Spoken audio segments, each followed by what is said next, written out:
Hello बच्चों, स्वागत स्वागत है आप सभी लोगों का हमारे इस वीडियो में और हमारे इस ब्यूटीफुल से चैनल जिसका नाम है अमी एजुकेशनल चैनल। तो बच्चों, हमने पहले पार्ट में क्वाड्रेटिक इक्वेशन चैप्टर में पहले पार्ट में हमने पढ़ लिया था कि क्वाड्रेटिक इक्वेशन क्या होता है, क्वाड्रेटिक इक्वेशन को का रूट्स क्या होता है, यानी रूट क्वाड्रेटिक इक्वेशन में रूट 2 ही क्यों होता है। तो ये हमने कल पहले पार्ट में पढ़ लिया था।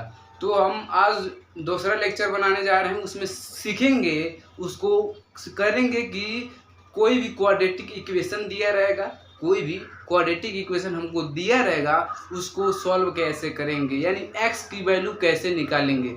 तो आइए उसके पहले हम कुछ क्वेश्चन ले लेते हैं जिस जो हम कल पढ़ाया था वो कंसेप्ट उस क्वेश्चन से भी क्लियर हो सकता है। जैसे कोई क्वेश्चन है, जैसे if -1/2 is a root of the equation. Question क्या कहता है, क्वेश्चन यह है पहला कि if -1/2 is a root of the equation. कोई इक्वेशन दिया है भाई साहब, इक्वेशन क्या है कि x square minus K x -5/4 = 0, x square minus K x minus 5/4 = 0। और क्या कह रहा है कि find the value x square minus K x minus 5/4 = 0, और कह रहा है then the find the value of K, then the value of K पूछ रहा है, देन दी वैल्यू ऑफ के। मतलब यह क्वेश्चन में क्या कह रहा है कि अगर if -1/2 is a root of the equation, कह रहा है कोई क्वाड्रेटिक इक्वेशन है जिसका एक रूट -1/2 है, मतलब x की एक वैल्यू 1/2 है, और पूछ रहा है कि k का वैल्यू बताइए। मतलब x की एक वैल्यू दे रखा है भाई साहब, हमको क्वेश्चन में ही दे रखा है x की 1 वैल्यू, रूट मतलब वैल्यू x की। क्वाड्रेटिक इक्वेशन में दो रूट होते हैं, बट हमको यहाँ दे रखा है x की एक वैल्यू। तो अगर हम x के जगह पर -1/2 पुट कर दें तो हम इजीली k की वैल्यू फाइंड कर सकते हैं। तो हम x के जगह पर क्या पुट करेंगे, क्योंकि भाई साहब यह इस क्वाड्रेटिक इक्वेशन का रूट है, कह रहा है क्वेश्चन में हमको कह रहा है कि यह क्वाड्रेटिक इक्वेशन का रूट है, मतलब यह क्वाड्रेटिक इक्वेशन का x की एक वैल्यू है। तो x की एक वैल्यू बोले तो 1 - 2 x की है। तो अगर इस क्वाड्रेटिक इक्वेशन में x की जगह पर 1 - 1/2 पुट कर दें, -1/2 पुट कर दें in the place of this quadratic equation, so what we will get -1/2 -5/4 = 0। तो दिस विल बी, इसको सॉल्व करेंगे तो 1/4 माइनस माइनस हो जाएगा प्लस अपॉन k/2, इसको अगर उधर ले जाएंगे तो दिस विल बी 5/4, राइट। तो अगर हम जो वेरिएबल है, जो हमारा जो क्या है, जो वैल्यू वेरिएबल है उसको एक जगह कर लेंगे, और जो हमारा कांस्टेंट टर्म से भैया उसको हम एक जगह, इसको इधर कर देंगे तो -1/4 आ जाएगा। तो k/2 = अगर हमारा डिनोमिनेटर सेम रहता है तो इजीली हम न्यूमरेटर को घटा देते हैं, तो 5 में से 1 जाएगा 4, 5 में से 1 जाएगा 4 और अपॉन 4, 5 में से 1 जाएगा 4 और अपॉन 4, तो 4 से 4 क्या हो जाएगा, कैंसिल हो जाएगा, 1 हो जाएगा। तो k की वैल्यू कितनी हो जाएगी भाई साहब, 2, k की वैल्यू हो जाएगी 2। अगर हमारा इस क्वाड्रेटिक इक्वेशन का एक रूट -1/2 है, तो वैल्यू हमको पूछ रहा है कि k की वैल्यू बताइए। तो इसका मतलब हमको इस क्वाड्रेटिक इक्वेशन का एक वैल्यू, यानी क्वाड्रेटिक इक्वेशन का एक रूट हमको दे रखा है, यानी क्वाड्रेटिक इक्वेशन के एक x की वैल्यू दे रखा है, और हमसे k की वैल्यू फाइंड करने के लिए पूछ रहा है। तो भाई साहब अगर हमको x की वैल्यू दे रखा है तो x की जगह -1/2 पुट कर देंगे, और अकॉर्डिंग टू दिस इक्वेशन हम बढ़ते जाएंगे तो हमारा k की वैल्यू इजीली निकल जाएगा। तो हमारा जो k की वैल्यू होगी डेट विल बी 2। ये हमारा आंसर हो गया, ये हमारा आंसर हो गया। तो भाई साहब इस प्रकार क्वेश्चन यहाँ पर -5/4 -6/4 कुछ भी दे सकता है, और हमारी k की वैल्यू चाहे यहाँ पर p दे सकता है, चाहे x z दे सकता है k के जगह पर। तो हम इस प्रकार हम क्वेश्चन डील कर सकते हैं। अगर हमको कोई एक रूट दिया हो और हमसे कोई वेरिएबल की वैल्यू पूछ रहा हो तो हम इजीली सॉल्व कर सकते हैं। भाई साहब क्वेश्चन भी कर लिए, समझ भी आ गया। तो आइए हम समझते हैं कि अगर क्वाड्रेटिक इक्वेशन दिया रहेगा तो क्वाड्रेटिक इक्वेशन को सॉल्व कैसे करेंगे।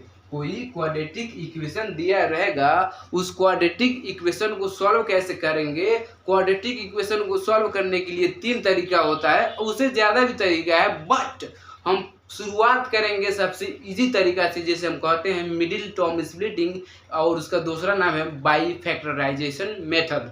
तो हम किस मेथड का उपयोग करेंगे भाई साहब, middle term splitting method, middle term splitting, इसी का दूसरा नाम है by factorisation method, factorisation method. ये सबसे इजी तरीका होता है, क्वाड्रेटिक इक्वेशन को सॉल्व करने का। तो भाई साहब बाई फैक्टराइजेशन मेथड से हम कोई भी क्वाड्रेटिक इक्वेशन होगा उसको कैसे सॉल्व किया जाता है, इस तरीके से हम जानेंगे कि इस मेथड को कैसे यूज किया जाता है, कैसे क्वाड्रेटिक इक्वेशन को सॉल्व करने में इसका उपयोग होता है। तो लेट्स कोई क्वाड्रेटिक इक्वेशन ले लेते हैं, like x² + 6x + 5 = 0, x² + 6x + 5 = 0। ये हमारा भाई साहब कोई क्वाड्रेटिक इक्वेशन है। क्या है, हमारा कोई क्वाड्रेटिक इक्वेशन दिया रहेगा, उसको हमको सॉल्व करना है। सॉल्व करने का मतलब यही होता है कि x की वैल्यू निकालना है। तो आइए भाई साहब इसको हम क्वाड्रेटिक इक्वेशन को सॉल्व करते हैं। तो सॉल्व करने से पहले हमको यह दो कंडीशन हमको आना चाहिए, दो तरीका हमको यूज करना आना चाहिए। पहला तरीका क्या है कि इसमें क्या 3 टर्म्स है, पहला टर्म x² है, दूसरा टर्म 6x है, तीसरा टर्म 5 है, = 0। इसमें 3 टर्म्स है। तो जो तीसरा वाला टर्म्स है उसका मल्टीप्लाई पहले वाले टर्म से कहेंगे, 1 लिख सकते हैं, कोई इसमें चेंजिंग नहीं आएगा। तो पहले तीसरे वाला का टर्म्स का मल्टीप्लाई, चाहे पहले वाला टर्म्स का मल्टीप्लाई तीसरा में करो, चाहे तीसरा वाला टर्म्स का मल्टीप्लाई पहला में करो। तो भाई सब करते हैं, तो 1x² की मल्टीप्लाई हम करते हैं 5 में, तो दैट विल बी 5x²। तो भाई साहब प्रोडक्ट करना है, यानी मल्टीप्लाई करना है। तो प्रोडक्ट हमारा क्या आ रहा है, पहला टर्म और तीसरे टर्म का जो प्रोडक्ट आ रहा है हमारा 5x² आ रहा है, और इसी कहते हैं मिडिल टर्म। यानी इसका मतलब यह होता है कि 5x² को हम कैसे ब्रेक डाउन करें कि मल्टीप्लाई करने पर 5x² आए और सम करने पर 6x आए, मल्टीप्लाई करने पर 5x² आए और सम करने पर 6x आए। तो भाई साहब अगर ऐसा होता है तो हम जो पहला और तीसरा नंबर का जो मल्टीप्लाई किए हैं उस नंबर का एलसीएम निकाल लेते हैं, इसका एलसीएम निकाल लेते हैं भाई साहब। तो हमको क्या करना है भाई साहब, 2 नंबर सोचना है। इस 6x को ऐसे ब्रेक डाउन करना है 2 नंबर्स में कि जोड़ने पर 6x आए और मल्टीप्लाई करने पर 5x आए।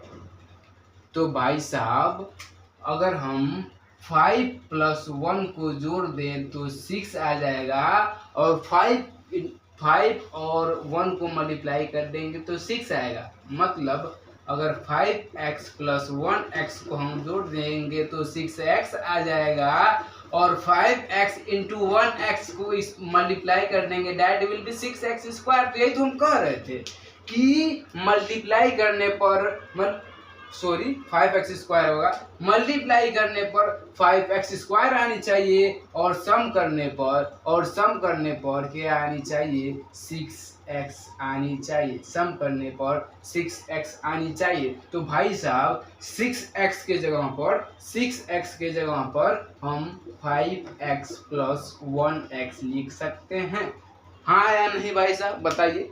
5 6x की जगह पर, यानी सम, s मतलब एसयूम सम ऑफ क्या 2 नंबर्स को, ऐसा 2 नंबर्स लेंगे जिसका सम 6 आए, और ऐसा 2 नंबर्स लेंगे जिसका मल्टीप्लाई करने पर 5x² आए। तो भाई साहब हमारा 2 नंबर मिल गया, एक 5 एक 1, हमका 2 नंबर हमको मिल गया भाई साहब। 2 नंबर। तो यह 2 नंबर को हमको इसके सामने या जो मिडिल टर्म को तोड़े हैं, मिडिल टर्म्स को ही 2 नंबर्स में ब्रेक डाउन किए हैं भाई साहब। तो इसी के सामने हम लिख देंगे तो 5x प्लस x, और जो भी अगल बगल का है एज इट इज उत्तर आ जाएगा equal to 0 plus 1x square plus 5x। यहाँ तक समझ में आ गया भाई साहब? यहाँ तक समझ में आ गया? यहाँ तक समझ में आ गया? अब क्या करना है भाई साहब, यहाँ पर लेंगे कॉमन। अब क्या करेंगे, यहाँ पर लेंगे हम कॉमन। तो जो सिमिलर टर्म्स है उसको हम पास लाएंगे, जो सिमिलर टर्म्स है उसको पास लाएंगे। जैसे x सिमिलर टर्म्स है 5x और 5 में इसका 5 सिमिलर है, तो सिमिलर वाले टर्म्स को एक पास ले जाएंगे। अब यहाँ पर क्या करेंगे भाई साहब, अब यहाँ पर क्या करेंगे, हम कॉमन करेंगे। अब हम यहाँ पर क्या करेंगे, कॉमन करेंगे। इसको इसमें कॉमन करेंगे, इसको इसमें कॉमन करेंगे। तो ये अगर इसमें x कॉमन कर दें तो ब्रैकेट में बच जाएगा x प्लस 1। तो अगर मल्टीप्लाई कर देंगे तो x स्क्वायर आ जाएगा, फिर x मतलब ऊपर वाला ही टर्म्स आएगा। लेकिन हमको यहाँ पर रिक्वायरमेंट, हमको डिमांड है कॉमन करने की। प्लस है तो भाई साहब प्लस उत्तर आ जाएगा। और हमको यह दिमाग में याद बैठा कर रखना है भाई साहब, जो टर्म्स, जो चीज़ें इस ब्रैकेट में आ रही है एज इट इज एक ब्रैकेट लगाकर वही उतार दो, एज इट इज उस ब्रैकेट लगाकर वही उतार दो। और ऐसा नंबर यहाँ पर सोचो कि मल्टीप्लाई करने पर ये ऊपर वाला नंबर आ जाए, ऊपर वाला टर्म्स आ जाए। तो भाई साहब सोचो, अगर 6 रख देंगे तो 6x आ जाएगा, तो 6x है ही नहीं, तो 6 आ जाएगा, 6 है ही नहीं। अगर 4 यहाँ पर रख देंगे तो 4x आ जाएगा, तो 4x है ही नहीं, 4 है ही नहीं। अगर मैं 5 रख दे भाई साहब, 5x आ जाएगा प्लस 5 आ जाएगा। तो भाई साहब सबसे पहले बात क्या करनी है, यहाँ पर हमको क्या करना है, कॉमन कर देना है, और जो यहाँ पर है वही यहाँ पर उतार देना है। तो और यहाँ पर ऐसा नंबर सोचना है कि मल्टीप्लाई करने पर ऊपर वाला टर्म्स आ जाए, ऊपर वाला टर्म्स आ जाए। तो x प्लस 1 यहाँ पर भी है, x प्लस 1 यहाँ पर भी है, तो इसको एक जगह कॉमन करके लिख सकते हैं। और बाकी बच गया x प्लस 5, बाकी बच गया x प्लस 5 इक्वल टू 0। तो एक बार x प्लस 1 को 0 कर देंगे और एक बार x प्लस 5 को 0 कर देंगे, तो हमारा जो वैल्यू हो जाएगा x इक्वल टू -1 हो जाएगा, और दूसरी वैल्यू हो जाएगी x इक्वल टू -5।